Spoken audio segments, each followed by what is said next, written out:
Saludos y bienvenidos a esta entrevista exclusiva de France 24 y RFI. Con motivo del Foro de la Paz, un evento internacional sobre gobernanza mundial y multilateralismo, que se celebra cada año en París, tenemos el placer de recibir en nuestros estudios a Jean-Noël Barrot, ministro para Europa y de Asuntos Exteriores de Francia, quien fue nombrado en el Ministerio de Asuntos Exteriores por el primer ministro Michel Barnier. Saludo y bienvenido, señor ministro. Saludos. Jean-Noël Barrot, me gustaría señalar que en los gobiernos anteriores usted fue ministro delegado para Europa y un poco antes ministro delegado para la transición digital. Comenzó su misión como jefe de la diplomacia francesa con una serie de viajes. Recordamos el de Ucrania, Líbano, Marruecos y la semana pasada fue a Israel. Este viaje a Israel estuvo marcado por un incidente diplomático. Policías israelíes entraron en un sitio de propiedad francesa en Jerusalén Este. Usted convocó al embajador israelí en Francia en el Ministerio de Asuntos Exteriores. Tras esta convocatoria, el incidente se dará por terminado. Es una situación inaceptable, por lo que decidí convocar al embajador israelí en Francia. En la escala de sanciones diplomáticas, convocar a un embajador es el primer paso. Y es una oportunidad para que Francia reitere que no tolerará que fuerzas armadas israelíes entren en estas zonas. Zonas de las que es responsable y que están bajo su protección.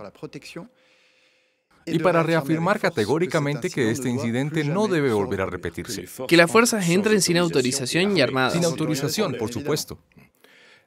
¿Cuál es la segunda instancia? Usted mencionó la primera instancia, convocar al embajador. Una vez que es convocado, ¿qué procede? Como acabo de decir, en el lenguaje diplomático, en la jerga diplomática, hay un cierto número de sanciones. Consideramos que este incidente es extremadamente grave, por lo que decidí aplicar la primera de las sanciones, lo que significa que Francia no aceptará que vuelva a producirse un incidente semejante, y que en caso de que vuelva a ocurrir se reserva todas las opciones. ¿No espera nada de lo que el embajador pueda decir? Espero que esto no vuelva a repetirse. Hay una serie de sanciones diplomáticas que pueden activarse y activamos la primera. Este miércoles se espera la visita a París del ministro de Finanzas israelí. Sabemos que Bezalel Smotrich está en contra del cese al fuego con Hamas y a favor de los asentamientos en Cisjordania. ¿Puede Francia recibir a alguien que se proclama fascista y supremacista? Lo que está claro es que denunciamos la política que promueve este ministro de gobierno israelí, que consiste en seguir con una actividad ilegal sobre el derecho internacional. La colonización y la colonización agresiva de Cisjordania. Es también la razón por la que activamos otras sanciones en varios aspectos. En primer lugar, a nivel nacional, contra 28 colonos extremistas y violentos, algunos de los cuales fueron alentados por este ministro de gobierno de Netanyahu. Y también a escala europea, donde fuimos el motor de la creación de un sistema de sanciones contra entidades o individuos culpables o cómplices de colonización. Este sistema se ha activado 2 veces y hemos lanzado 2 paquetes de sanciones contra esas personas y entidades. Y actualmente estamos trabajando en un tercer paquete de sanciones europeas. ¿Este dijo que este paquete se espera pronto? En cuanto a la visita del señor Smotrich, ¿no hay reparos al respecto? Cabe señalar que no fue invitado por Francia, fue la organización Israelis Forever la que lo invitó a una gala. ¿Eso no le genera inquietudes o preocupaciones? Por el momento no me han confirmado que vaya a venir a Francia. Hablemos sobre algo que obviamente está muy presente en la actualidad internacional, la victoria de Donald Trump en Estados Unidos. El presidente francés Emmanuel Macron fue uno de los primeros dirigentes europeos en felicitarlo. Pero muy en el fondo, ministro, ¿no piensa que esta victoria no beneficia mucho a nuestros intereses? Ese no es realmente el punto. En primer lugar, porque la elección del pueblo estadounidense es soberana y desde hace 250 años trabajamos estrechamente con Estados Unidos. Hemos sobrevivido a 59 elecciones presidenciales estadounidenses y obviamente sobreviviremos a la 60ª. Y, por otra parte, porque llevamos mucho tiempo, al menos 7 años, preparándonos para esta transformación mundial. Nos hemos preparado haciendo un llamado a Europa, como lo hizo el presidente de la República en 2017 en su primer discurso en la Sorbona, a dotarse de los medios para asegurar su soberanía y su independencia. Europa no parecía estar muy bien preparada, parecía estar sorprendida. No. Creo que Europa está mucho más preparada ahora para la presidencia de Trump que lo que estuvo en 2016. Las grandes crisis que hemos atravesado, la pandemia y sus consecuencias, pero también la guerra de Ucrania, han consolidado la unidad de los europeos que ahora deben mostrar la voluntad y el coraje para impulsar esta agenda que Francia elaboró y que nuestros socios europeos han adoptado, pero que implica pasar a la acción. Y, sin duda, acelerar en materia de seguridad, competitividad y protección de la democracia. Son temas que ya abordamos en 2017 y que los hemos empezado a avanzar, pero ahora debemos acelerar. Jean-Noël Barrot, como usted bien sabe, Estados Unidos es el mayor cliente de la Unión Europea en términos comerciales y el mayor receptor de productos europeos. Sabemos que Donald Trump quiere imponer nuevos aranceles aduaneros, al menos del 10%, tal vez más. ¿Europa podrá resistir el impacto del que sería una nueva guerra comercial, resistir o incluso responder? Tiene razón al resaltar que la Unión Europea es el mayor socio comercial de Estados Unidos. Pero sería un grave error de cálculo que Estados Unidos aplicara aranceles indiscriminados y masivos a Europa. Esto penalizaría gravemente a las numerosas empresas estadounidenses que actualmente tienen su sede en Francia o en Europa. Y esto privaría inmediatamente a los contribuyentes, a la clase media estadounidense, de toda una parte de su poder adquisitivo. Porque ellos también compran productos importados de Europa. Si la administración Trump insiste en lo que he descrito como un grave error, entonces defenderemos nuestros intereses agrícolas, industriales y comerciales con voluntad de hierro y sin temblar. Pero, ¿qué es una voluntad de hierro, señor ministro? ¿Qué es voluntad de hierro? Bueno, hablamos antes del primer mandato de Trump y quizás de lo poco preparado que estábamos los europeos en aquel momento. En esa época todavía estábamos bajo el dogma del libre comercio. Estaba prohibido en Europa discutir si era conveniente sancionar o responder a medidas comerciales injustas. Pues bien, Europa ha cambiado. Como habrán visto, el mes pasado Europa decidió aplicar sus propios aranceles a los vehículos eléctricos chinos, alegando que las subvenciones de las que se benefician actualmente las empresas chinas son desfavorables para las europeas. Así que establecimos medidas de represalia. Ya lo ha hecho. ¿O lo irá a hacer Europa si Donald Trump insiste en su deseo de gravar las importaciones? Europa empezará por iniciar conversaciones con la nueva administración, haciéndole ver que todo el mundo sale perdiendo en una guerra comercial. También les diremos que, si llegan a aplicar aranceles, obviamente habrá medidas de represalia. Reciprocidad. ¿Reciprocidad? ¿Francia está a favor? Por supuesto. La otra gran preocupación para los europeos y los franceses es saber si la administración Trump podría abandonar a Ucrania. ¿Y estará Europa en condiciones de asumir ese relevo, sabiendo que los 27 países le compran muchas armas a Estados Unidos precisamente para enviarlas a Ucrania? Y que están muy divididos sobre la idea de compensar la ayuda financiera estadounidense a gran escala, de pedir préstamos y de poder apartarse de Estados Unidos y reemplazarlo. Hay 3 elementos en su pregunta y voy a hablar de ellos muy brevemente. En primer lugar, en cuanto a los recursos financieros, resulta que con la administración estadounidense saliente y con los demás países del G7, acabamos de firmar un préstamo histórico de $50.000 millones para Ucrania, que no pagarán los estadounidenses, ni los europeos, ni los ucranianos, sino los rusos y los ingresos de los activos rusos que hemos inmovilizado. Y esto le permitirá a Ucrania continuar su heroica resistencia en la agresión rusa. En segundo lugar, tiene usted razón al señalarlo. El 80% de los suministros militares para los ejércitos europeos proceden de la fuerza de la Unión Europea. Esta situación de dependencia es inaceptable.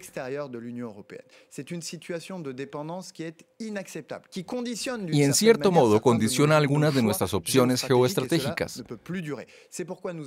Por eso, venimos pidiendo desde 2017, como dije antes, que se desarrolle nuestra industria de defensa. Y por eso decidimos que en estos momentos en los que Francia, Alemania, Polonia u otros países europeos están aumentando su gasto público en defensa, este gasto debería volcarse a la industria europea.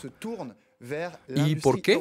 Porque sería inaceptable para los contribuyentes franceses y europeos, para nuestros ciudadanos, que aumentáramos los gastos de defensa en un periodo de restricciones presupuestarias y esto no genera empleos y empresas.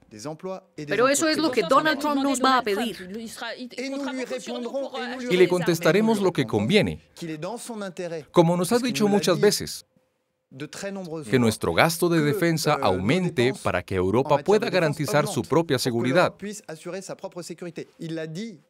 Y le responderemos que estamos de acuerdo, pero que hay que dejar que nos aprovisionemos, por así decirlo. Hay que aceptar que Europa se aprovisione, porque si no, nuestros compatriotas, los contribuyentes europeos, se negarán a que sacrifiquemos otros gastos públicos en beneficio de unos gastos militares que solo estarían dirigidos a Estados Unidos o a Corea del Sur. ¿Qué hay de la OTAN? ¿Algo más que decir? Tal vez tenga un tercer punto. La tercera parte es sobre la posibilidad de que la administración Trump abandone a los ucranianos. Creo que Donald Trump es muy astuto como para aceptar ser quien avale la mayor anexión territorial de nuestra historia en los últimos 75 años.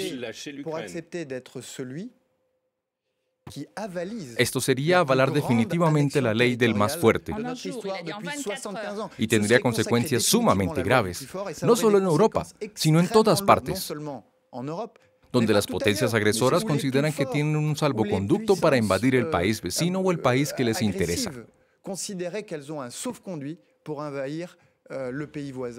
Señor ministro, entendemos el problema, pero eso es lo que anunció Trump, a pesar de todo. Creo que tendrá la voluntad de poner de su parte para resolver esta crisis y acabar con esta guerra de agresión. Lo que no creo es que quiera darle regalos a Vladimir Putin, que actualmente está tan debilitado que se ve obligado a exportar la guerra a Asia para conseguir tropas de Corea del Norte que ataquen a los ucranianos. Una economía rusa que está al borde de la asfixia, con tasas de interés del 21%, escasez de mano de obra y un déficit público abismal. Caroline quería que habláramos de la OTAN, y con toda la razón. El presidente francés recibe hoy al nuevo secretario general de la Alianza Atlántica, Mark Rutte. Sabemos que Donald Trump podría volver a retirarse de la OTAN. ¿Es esto un problema grave? El presidente de la República lo ha dicho muchas veces. Nuestra responsabilidad, la responsabilidad de nuestra generación que viene después de aquella que fundó esta alianza de seguridad transatlántica, es diseñar un pilar europeo de la OTAN, para que los europeos asuman gradualmente una parte cada vez mayor de su propia seguridad, de su propia defensa. Pero todavía no existe. Los países de Europa del Este y los países bálticos tienen bastante miedo de que mañana no puedan contar con el paraguas de Estados Unidos.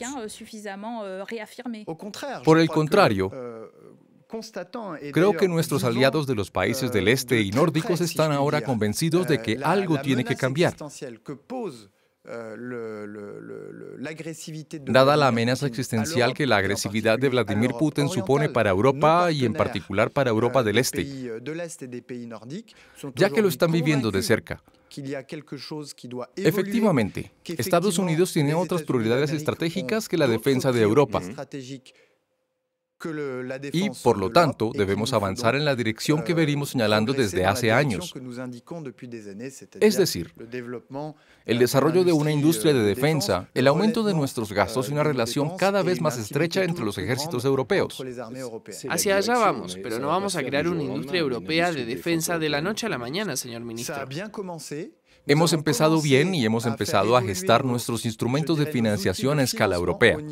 Actualmente estamos debatiendo en Bruselas un programa para la industria europea de defensa que pretende alcanzar rápidamente el objetivo. Y es en este punto donde debemos acelerar. Y un comisario de industria, Stéphane Séjourné, que asistirá a estas audiencias. Hay una persona que se alegró muchísimo por la victoria de Donald Trump en el Club de los 27. El ultranacionalista húngaro Viktor Orbán, quien se refiere a Trump como su amigo.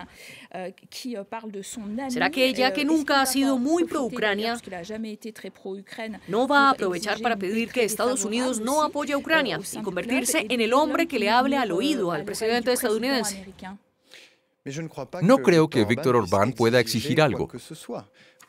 Como ustedes saben, las decisiones a veces se toman por unanimidad en Bruselas, en Luxemburgo, y a veces se toman por mayoría cualificada. ¿Y qué tiene que decir hoy la mayoría cualificada de los países europeos? Dice que la situación es extremadamente grave, que lo que está en juego en el frente ucraniano es la propia existencia de Europa. Escuchen lo que dice el presidente polaco. Escuchen lo que dicen los países bálticos. Escuchen lo que dice Rumanía. Hoy, si abandonáramos a los ucranianos en campo abierto, cosa que no haremos, la seguridad de todo el continente se vería amenazada. Y la visión de Viktor Orbán y sus relaciones con Donald Trump no van a cambiar esta convicción, ampliamente compartida por otros 26 países. ¿Víctor Orbán es leal con sus socios europeos? Víctor Orbán ahora tiene la responsabilidad de presidir el Consejo de la Unión Europea. El jueves y el viernes pasados fue anfitrión de una reunión de la Comunidad Política Europea, que se extiende más allá de la Unión Europea y reúne a otros 50 países y 700 millones de ciudadanos de todo el continente. Luego, un Consejo Europeo dedicado a la competitividad. En mi opinión, estas dos reuniones estuvieron a la altura de los retos. La Comunidad Política Europea demostró su unidad. Y a propósito de la competitividad, al día siguiente, los 27 reafirmaron su ambición. ¿Recuerda a qué fue a Georgia tras las elecciones para felicitar a los prorrusos? También recuerdo que justo después de asumir el cargo fue a Rusia, fue a China, sin antes consultarlo. ¿Así que hay un problema? No, creo que el país que ejerce la presidencia semestral del Consejo de la Unión Europea debe velar siempre por trabajar muy estrechamente con los otros 26 países. De modo que sus viajes y posiciones no pueden interpretarse como si fueran los de la Unión Europea. ¿Y eso no es precisamente lo que está haciendo? He notado que a veces no han hecho las consultas pertinentes antes de viajar. Lleva 7 semanas en el cargo y ya ha realizado varios viajes, algunos de los cuales mencioné al principio de esta entrevista. ¿Tiene previsto viajar pronto al África subsahariana? Por supuesto. De aquí a finales de mes iré a Addis Abeba para un intercambio entre Francia y la Unión Africana, que será una ocasión de reafirmar la ambición de Francia de reformar las instituciones multilaterales e internacionales. Y pienso en particular en el Consejo de Seguridad de la ONU para que África esté mejor representada en este organismo, para que estas instituciones tengan más legitimidad y para que, cuando tomen decisiones, puedan ser oídas y aplicadas en todo el mundo. Que África esté representada significa que tenga un puesto permanente en el Consejo de Seguridad de la ONU. Lo que defendemos es la idea de tener 2 sillas permanentes para los países africanos.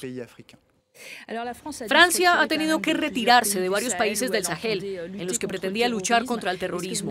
¿No tienen la impresión de que ahora existe un rechazo a la influencia francesa en este continente africano?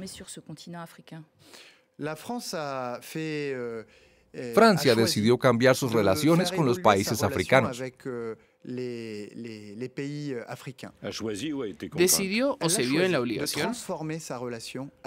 Decidió transformar su relación con los países africanos, concebir una relación orientada hacia el futuro, basada en la complementariedad, basada en los intereses mutuos, y que implica lazos cada vez más estrechos entre los países y sus autoridades. Por supuesto, pero también las sociedades civiles y los mundos económicos,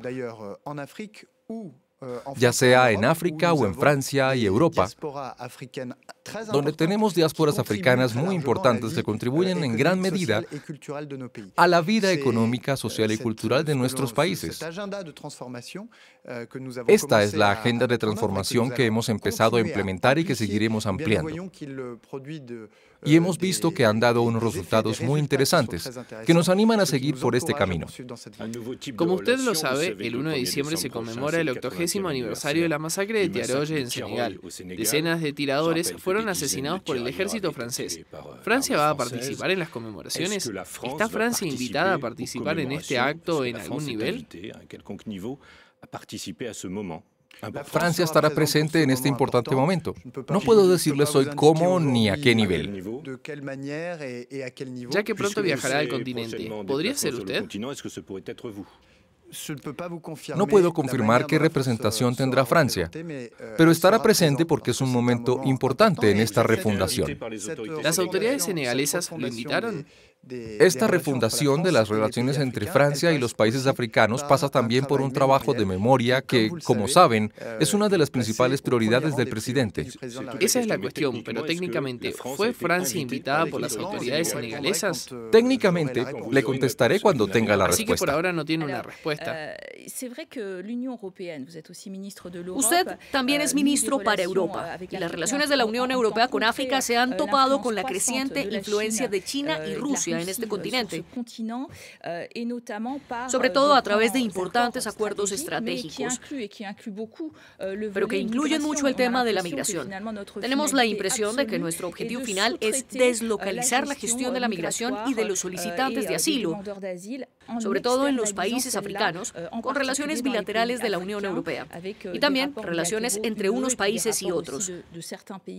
¿No es un poco simplista? ¿No es precisamente esta relación con África, basada únicamente en la migración, lo que plantea un problema?